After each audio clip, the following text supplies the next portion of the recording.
Un efecto indeseable producido por la insulina puede ser: la insulina es un fármaco relativamente inocuo. El principal efecto colateral que produce es la hipoglicemia. Es lo que más hay que tener cuidado cuando utilizamos insulina. Y lo otro es que la zona de aplicación puede producir lipodistrofia.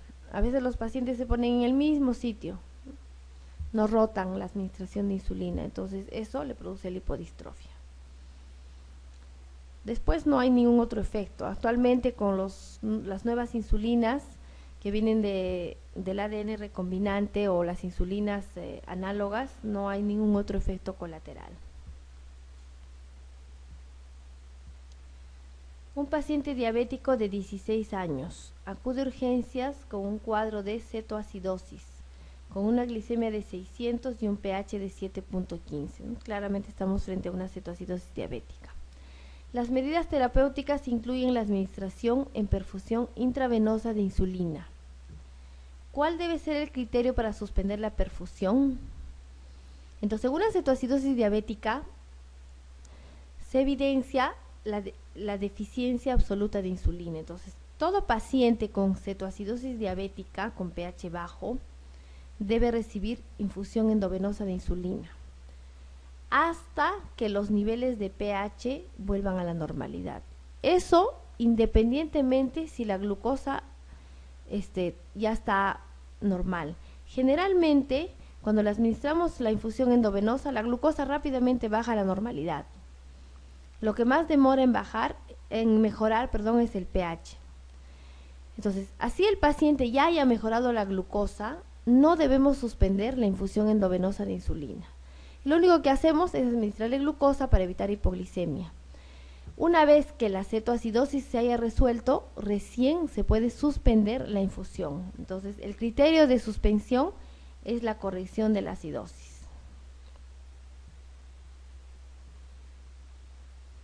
Entonces, si el paciente vemos que la glucosa le baja a 250, en ese momento, en vez de darle suero salino, le damos suero glucosado. Pero seguimos con la infusión hasta que el pH llegue a 7.4. ¿Cuál de las siguientes alteraciones no es un criterio para el diagnóstico de síndrome metabólico? El síndrome metabólico tiene varias definiciones, pero la que se utiliza con mayor frecuencia y la más útil son los criterios del ATP3. El síndrome metabólico asocia obesidad central con algunas alteraciones en el metabolismo de los lípidos y carbohidratos. ¿Cuál de estos no es criterio de síndrome metabólico? Los niveles de triglicéridos son mayores a 149 o 150, el HDL está disminuido, menos de 40 en varones y menos de 50 en mujeres, la tensión arterial está elevada, más de 130/85, o ya es un paciente hipertenso, y la glucosa en ayunas debe ser mayor a 109. Y los niveles de colesterol LDL no incluyen en los 5 criterios diagnósticos. Acá falta uno, que es el de la cintura abdominal, el perímetro abdominal. Antes se decía que en varones debía ser más de 102 y en mujeres más de 88. Actualmente la IDF-1, que es la Asociación Internacional de Diabetes, para nuestra población ha definido que la cintura abdominal en varones debe ser mayor de 90 y en mujeres mayor de 80. Y estos otros 4, los primeros 4. Entonces el LDL no es parte del síndrome metabólico.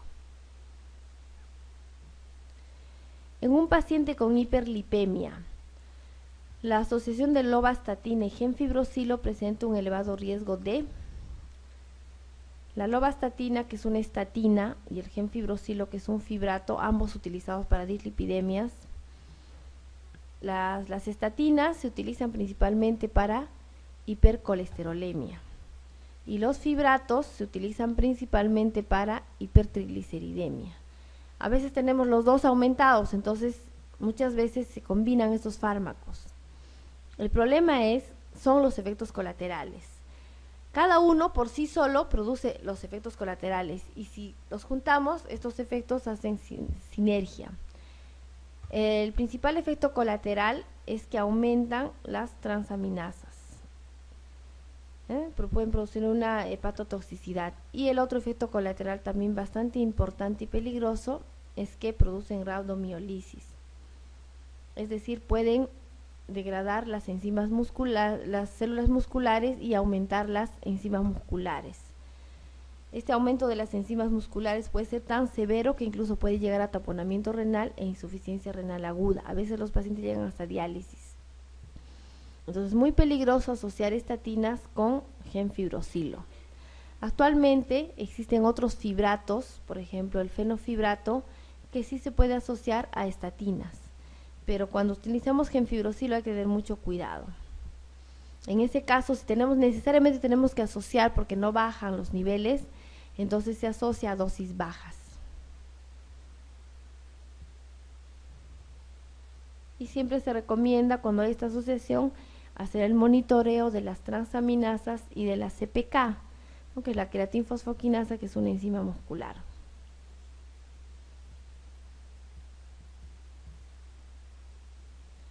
Hombre de 45 años, no fumador, sin historia familiar de cardiopatía isquémica, peso 130 kilos, altura 1,75, obviamente está obeso, y colesterol de 200. Este paciente tiene un mayor riesgo de padecer las siguientes enfermedades. Entonces, la obesidad puede producir diabetes mellitus, cardiopatía isquémica, hipertensión y algunos tipos de cáncer. Pero la obesidad no produce hipotiroidismo, ni el hipotiroidismo produce obesidad.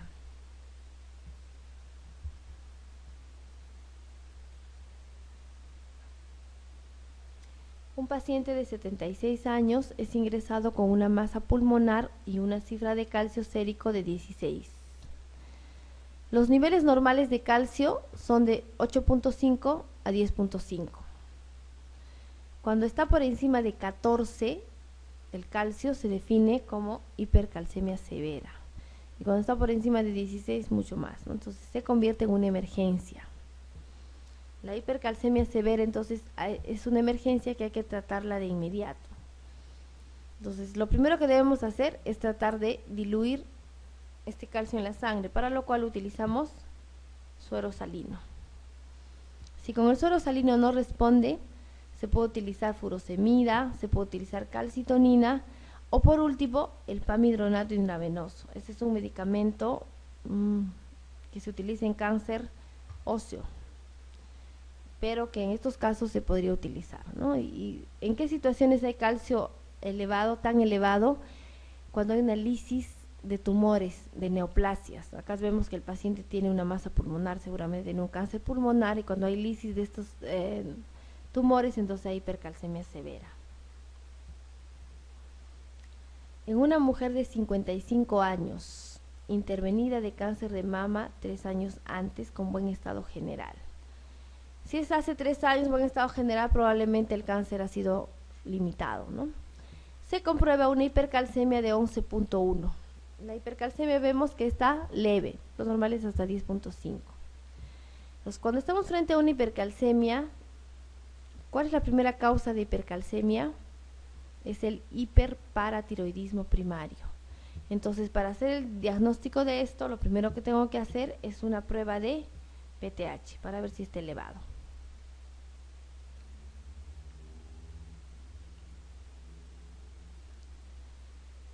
¿Qué hallazgo de los siguientes esperaría encontrar en la bioquímica sanguínea de un paciente con hipoparatiroidismo secundario a cirugía de tiroides?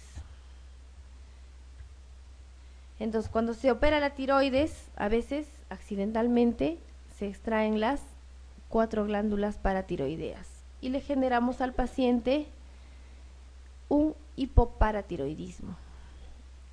Esto es una iatrogenia, a veces voluntaria e involuntaria, porque ustedes saben que las glándulas paratiroideas son tan pequeñitas que el cirujano no las puede ver y las saca accidentalmente. Entonces, si no hay PTH, los niveles de calcio comienzan a disminuir. porque la PTH tiene como función ser hipercalcemiante. Hace que los niveles de calcio en sangre estén normales. Al no haber esta hormona, inmediatamente los niveles de calcio comienzan a disminuir. Y como disminuye el calcio, se reabsorbe el fósforo a nivel renal y hay hiperfosforemia. Entonces, vamos a ver, la respuesta es esta, la calcio bajo y fósforo elevado. Y esto a veces se convierte en una emergencia porque disminuyen tanto los niveles de calcio que pueden producir tetania en el paciente, es decir, contracciones musculares, broncoespasmos, insuficiencia respiratoria y paro.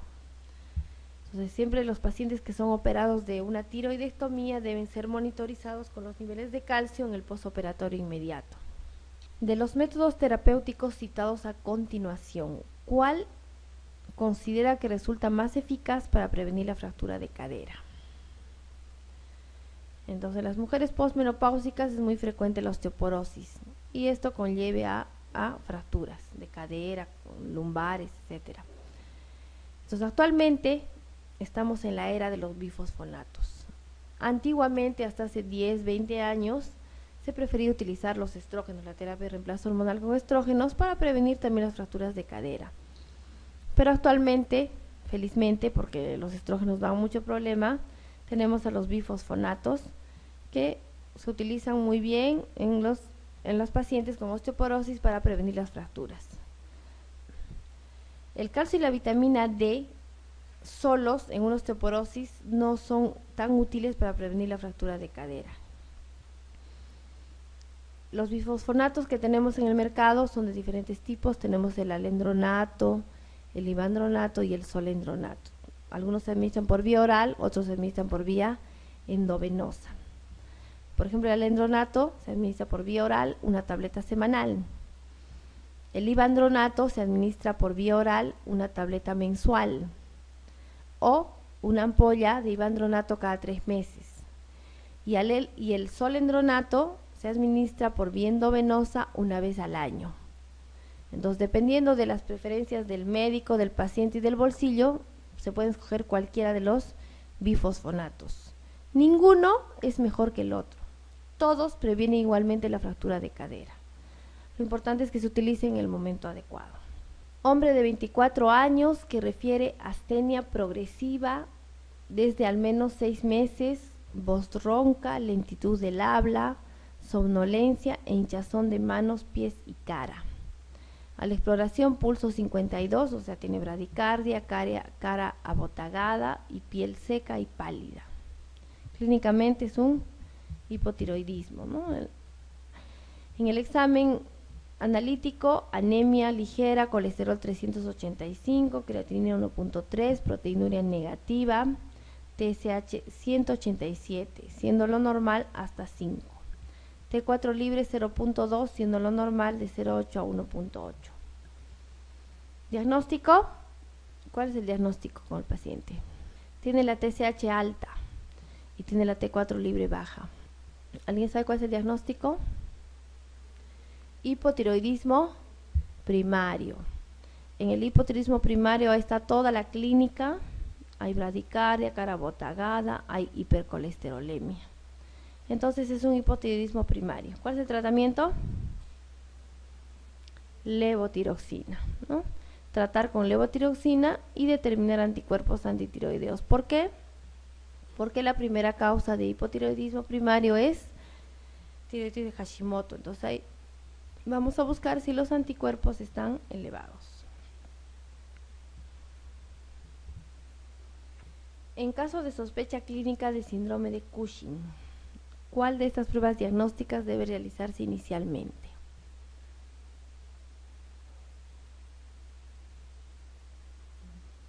Entonces, el síndrome de Cushing se caracteriza porque los niveles de cortisol están elevados. La primera prueba que hay que hacer para descartar el Cushing es la determinación de cortisol libre en orina de 24 horas. Si el cortisol libre en orina está normal, no es Cushing, ya no necesito hacer ninguna otra prueba más.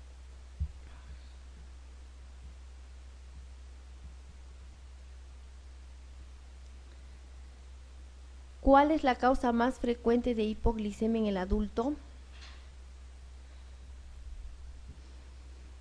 Ayuno prolongado, ejercicio físico excesivo, hipoglicemia reactiva, insulinoma o iatrogénica.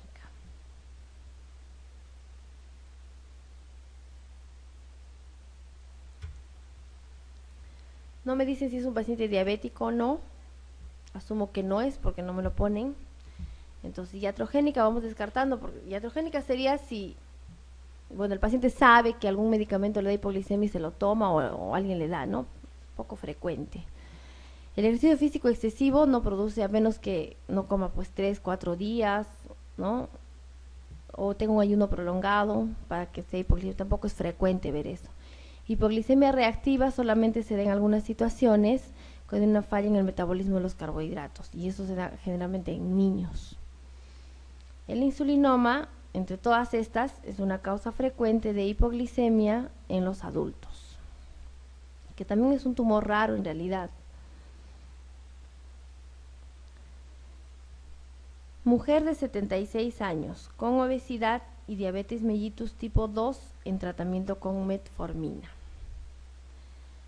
Acude a urgencias porque desde hace 3 días presenta fiebre 38 grados, poliaquiuria, disuria, o sea, tiene una infección urinaria probablemente, intensa sed y disminución progresiva de su nivel de conciencia.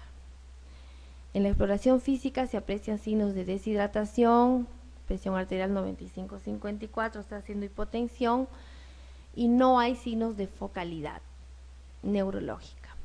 En la analítica destaca leucocitosis, creatinina 1.8 y glicemia 855. Entonces estamos frente a una paciente que está en deshidratación, hipotensión, pérdida de conciencia, falla renal e hiperglicemia severa, ¿no? ¿Cuál sería el diagnóstico?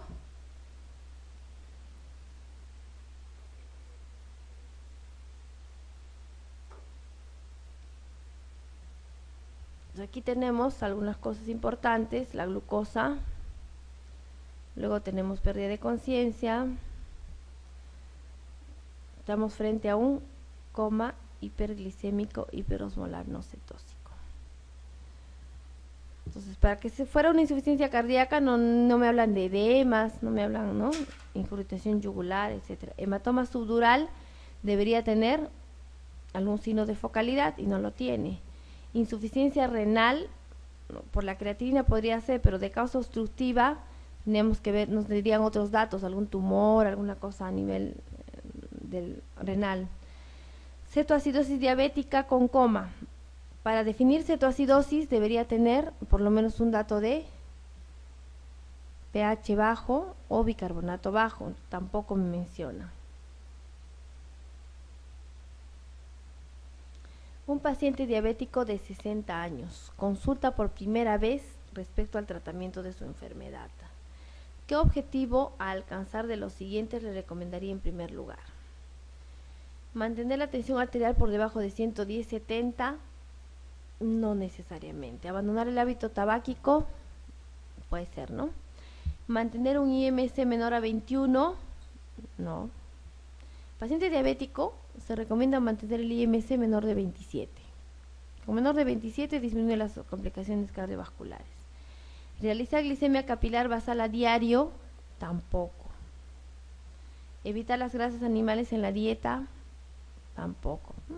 Porque se debe comer grasa animal, pero en cierta cantidad. Entonces, lo primero que debemos pedir al paciente es esto, que abandone el tabaco. Paciente diabético que fuma aumenta 10 veces su posibilidad de eventos cardiovasculares. Si quitamos el hábito tabáquico, esto se reduce a 4 veces. O sea, el paciente diabético de por sí tiene un riesgo cardiovascular alto, pero si fuma, aumenta mucho más.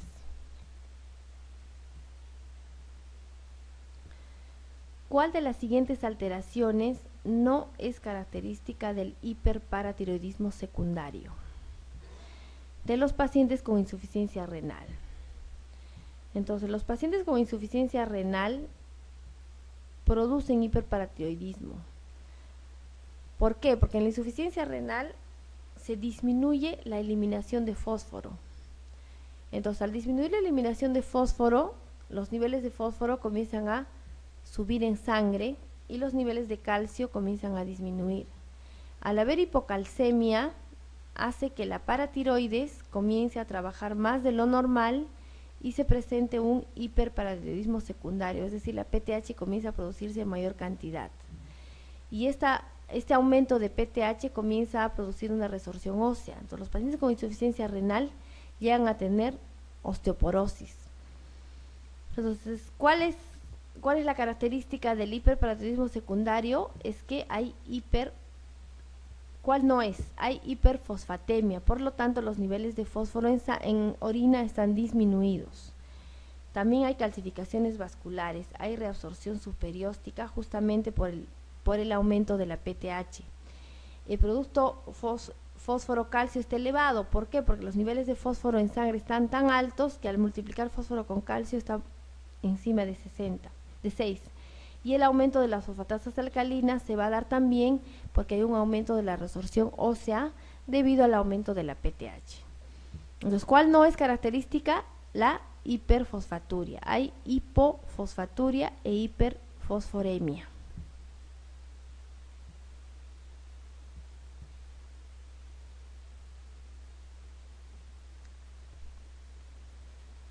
Señale cuál de las siguientes afirmaciones referentes al síndrome de secreción inadecuada de hormona antidiurética es falsa. Entonces, no olvidar que el CIHAT se caracteriza por un aumento de los niveles de hormona antidiurética y clínicamente tiene que haber hiponatremia. Si no hay hiponatremia, no hay CIHAT. Pero esta hiponatremia tiene algunas características. El paciente tiene que estar euvolémico, es decir, no debe haber deshidratación y tampoco debe haber hiperhidratación. Además, los niveles de sodio en orina están muy aumentados y esto produce un aumento de la osmolaridad urinaria. Los pacientes con CIHAT tienen una eliminación de sodio por orina inferior a 40 como consecuencia del reajuste a un nivel más bajo de osmolaridad. Esto es falso, porque los niveles de sodio en orina en el CIHAT están elevados. El dolor postoperatorio y las enfermedades neuropsiquiátricas son etiologías conocidas con CIHAT. Esto es verdadero. El CIHAT constituye en nuestros días una de las causas más frecuentes de hiponatremia normovolémica. Entonces, generalmente no hacemos el estudio adecuado de la hiponatremia. En hospitalización, la mayoría de pacientes con hiponatremia es por CIHAT. El CIHAT se caracteriza por una hiponatremia hiposmótica con una osmolaridad urinaria mayor de 100. Esto es verdadero. La paroxetina y la sertralina deben utilizarse con precaución por ser fármacos causantes de CIHAT en algunos pacientes. Esto también es verdadero. Entonces, la respuesta falsa es la A. Los niveles de CIHAT, de sodio en el CIHAT en la orina deben estar siempre altos. Si no, no es CIHAT. Eso es uno de los criterios diagnósticos del CIHAT, que el sodio en orina esté por encima de 100. Mujer de 19 años, peso 60 kilos, con deshidratación aguda por larga exposición al sol. Presión arterial de la paciente echada 100/60 y de pie 70/50. O sea, está con una hipotensión ortostática, con sensación de mareo. Niveles de sodio sérico 155, está elevado el sodio. Entonces, estamos frente a una paciente con deshidratación severa porque ya tiene hipotensión ortostática y tiene hipernatremia.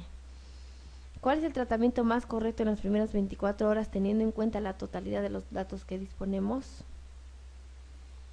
Es una paciente deshidratada, hay que hidratarla. ¿Con qué? Con suero salino hipotónico porque tiene hipernatremia y un alto volumen durante 24 horas.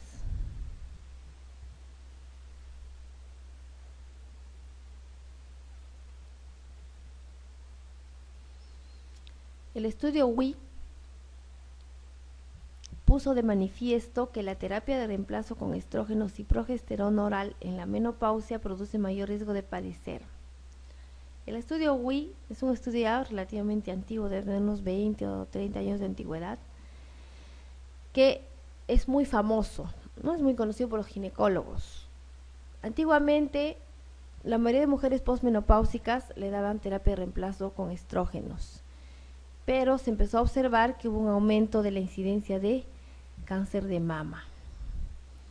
Entonces, antiguamente utilizábamos la terapia de reemplazo hormonal para prevenir las enfermedades cardiovasculares y prevenir la osteoporosis. Pero este estudio demostró lo contrario. Aparte de que demostró la incidencia no solamente del aumento de cáncer de mama, también demostró que había un mayor riesgo de padecer enfermedades vasculares. Es decir, que los estrógenos, la terapia de reemplazo hormonal con estrógenos, aumenta las enfermedades cardiovasculares.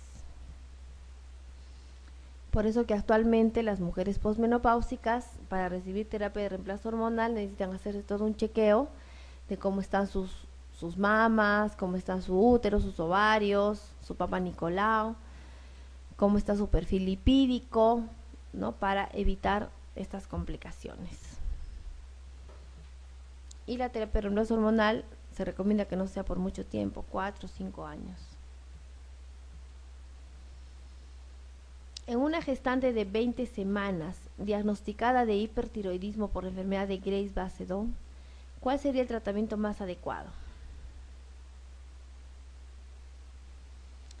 El tratamiento de la enfermedad de Graves-Basedow generalmente se debe hacer con yodo, pero en las mujeres gestantes el yodo está contraindicado.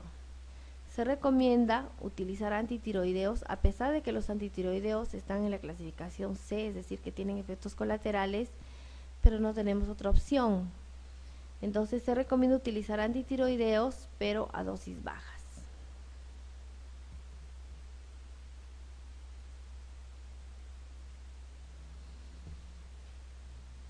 Una paciente de 34 años presenta una infección de vías respiratorias altas, con artralgias, asociando fiebre elevada, dolor cervical anterior, nerviosismo, taquicardia, temblor fino y pérdida de peso.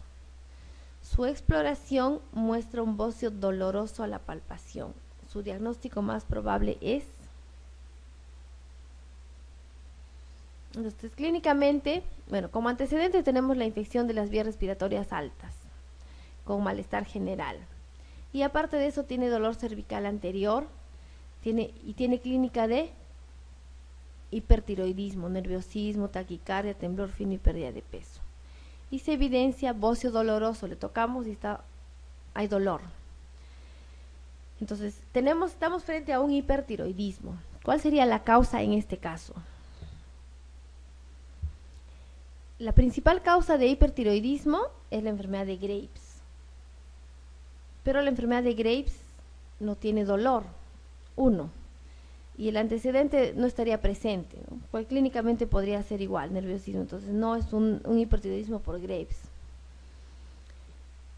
Las otras causas de hipertiroidismo son las tiroiditis.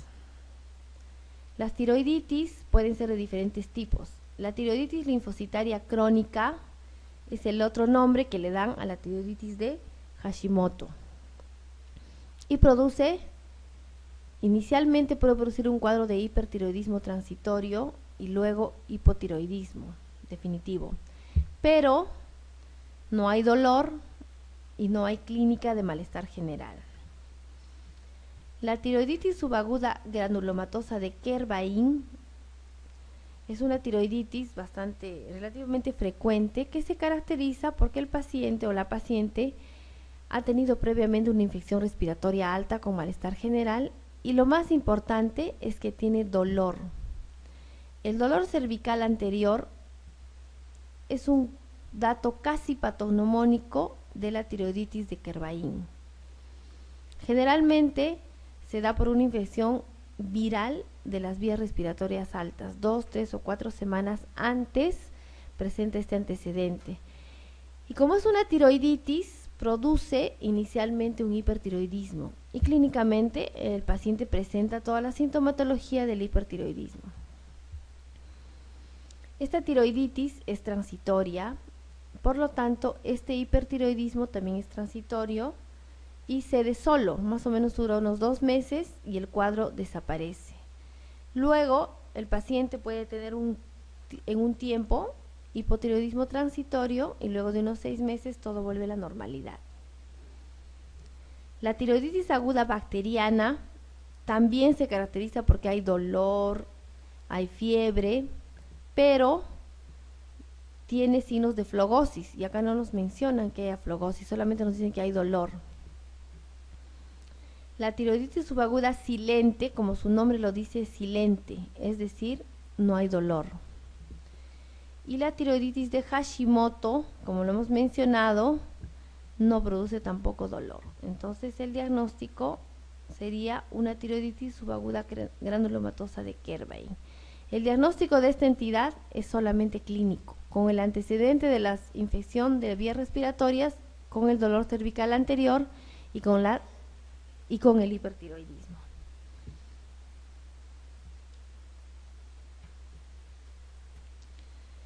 El uso clínico de los glucocorticoides